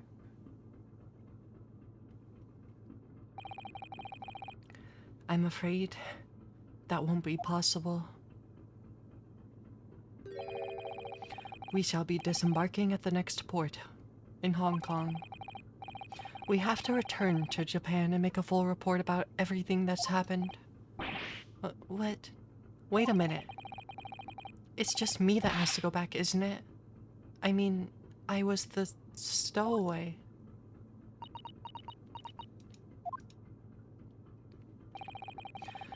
The terms of this study tour were negotiated by the Department of Justice in both Great Britain and Japan. It was to be one lawyer and one assistant. Was to be. In light of Mr. Asogi's unfortunate death, I'm afraid the study tour can no longer go ahead. Oh no, I don't care for me, but poor Susato-san. My dear fellows, the majority of problems have extremely simple solutions, you know. All you require is one lawyer, and the study tour can continue, surely. But there is no one else with the necessary qualifications, Mr. Sholmes. We know of no other lawyer. Qualifications, you say? Any qualifications obtained in your own country will be of little value in Great Britain, I'm afraid. Oh, but anyway, the voyage to London still promises a good month of time. Ample opportunity, I would say, to find yourselves another suitable lawyer. Yes.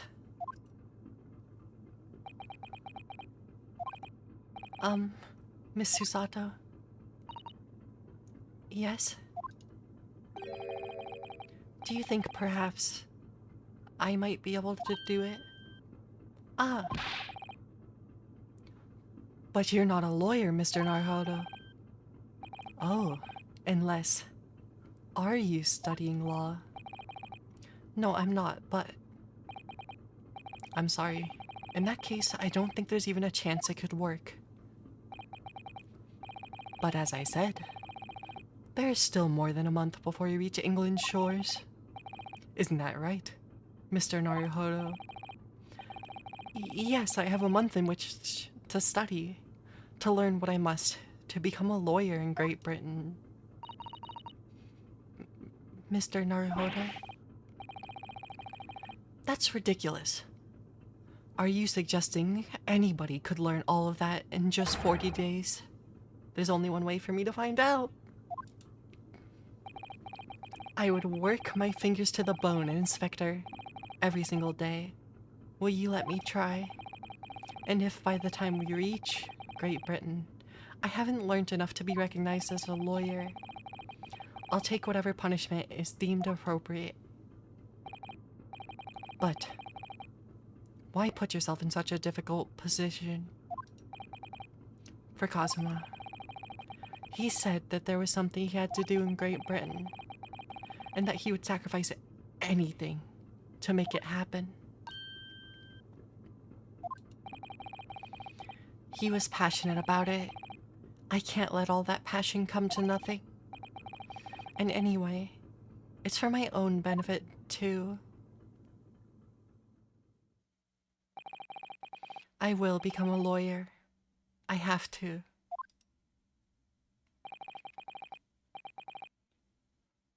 What do you say, Miss Susato?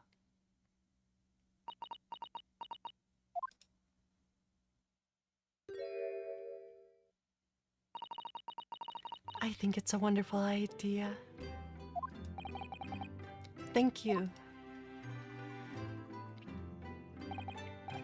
So, what does our bespectacled inspector friend say?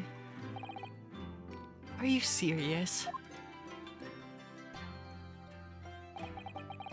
One lawyer and one assistant. The numbers are indisputable. No. It's madness. Yet, fascinating, wouldn't you agree? Fascinating? Duty and rules are the dull routine of existence that we all abhor. Give us interest. Give us fascination. Speak for yourself.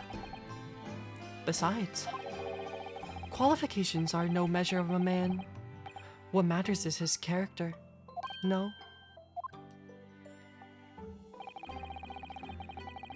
And you've witnessed ample evidence of this man's exemplary character today, with your own eyes. From the early hours this morning until this very moment now. Despite contending with the passing of his close companion, and despite the accusation of guilt, this man has shown resourcefulness, intelligence, and above all, courage.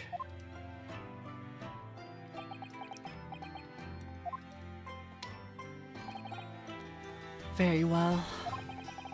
I'll think of a clever way to word my report to the Department of Justice. Inspector. After all, I did just make a promise, didn't I? I said I'd do anything at all to make up for my shortcomings here. Oh, thank you, Inspector. If you'll excuse me, I must pay a visit to the captain's quarters, I think.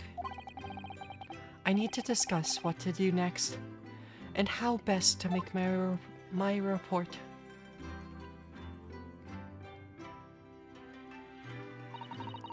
Are you really prepared to attempt this, Mr. Naruhodo? Yes, I'm going to try. I wonder, would you consider teaching me what I need to know? Everything about being a lawyer?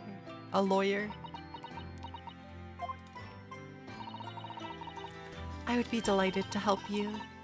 I am a judicial assistant after all. Thank you. And Mr. Naruhodo, I'd like you to take charge of this. What? Me? Are you sure? I'm sure it's what Kazuma-sama would have wanted. Its name is Karuma. It's a great sword that's been in the Asogi clan for generations.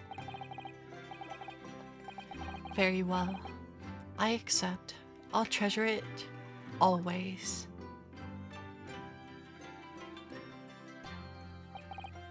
So then, Miss Susato,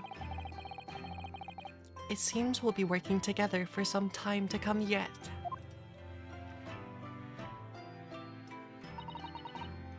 It will be an honor, Naruhodo-san.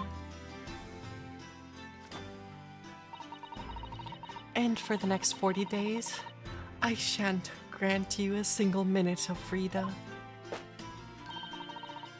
We shall fill every spare moment with study. Yes, that's exactly what I need. But before we begin, I have an earnest favor to ask of you, too. Goodness, what is it? Please, throw me to the ground 3 times. What? I should never have doubted you. You were Kazuma-sama's closest friend. Of course you would never have done anything to hurt him.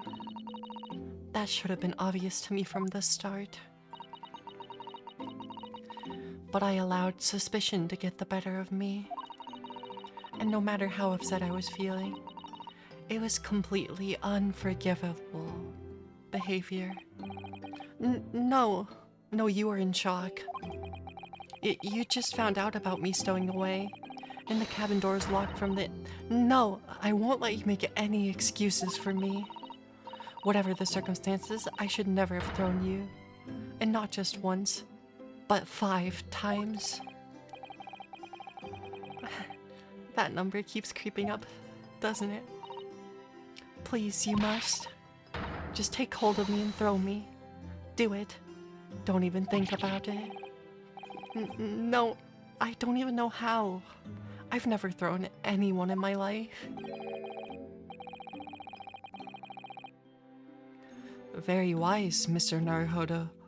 It is not a skill one acquires without considerable training.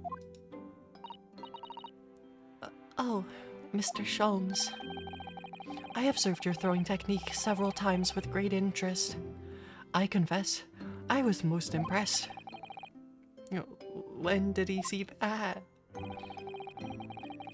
I presume that would be a form of Japanese wrestling. Oh, well, in a way. It's not wrestling, but my own interpretation of an ancient jujutsu technique. Apparently it's called the Susato takedown. It leaves your head swimming, believe me. How beguiling. I am a practitioner of the combative arts myself. I'm a somewhat accomplished boxer. There he goes, dancing around again. I wonder if you'd be so kind as to instruct me on the technique of your arresting throw. Yes, I'd be honored. Then let us not dally. Demonstrate, my dear madam. Of course. Oh, she's gonna throw Ryunosuke again. Are you ready, Mr. Naruhodo? Sorry? Hi, as you can see, you throw from the abdomen. Oh yes, arresting indeed. And that is what the term Susato that is what you term the Susato takedown, is it? Actually, no. That was a Susato squash. Goodbye, Ryunosuke. In my groggy state of consciousness, a scene from an evening recently spent with Kazuma flickered into my mind.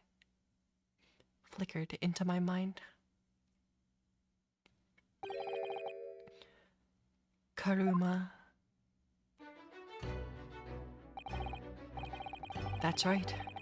It's a prized sword that has been passed down through generations of the Asogi clan.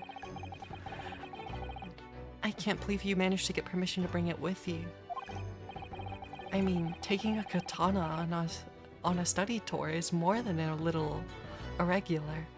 Surely.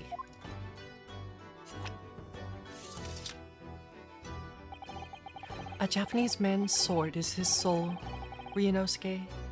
I can't be parted from my katana. Karuma guides me. I truly believe that.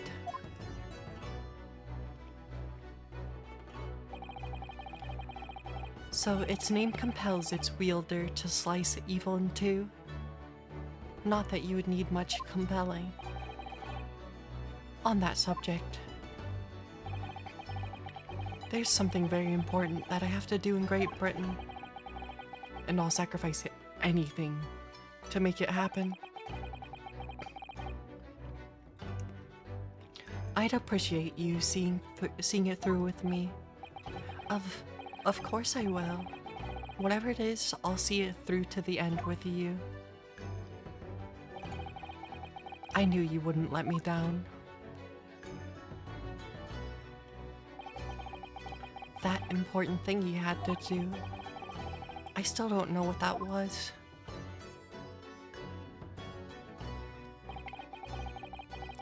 But I'm going to see the place for myself and work it out.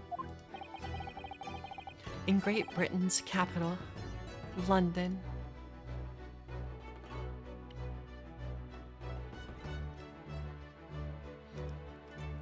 And we finished case 2.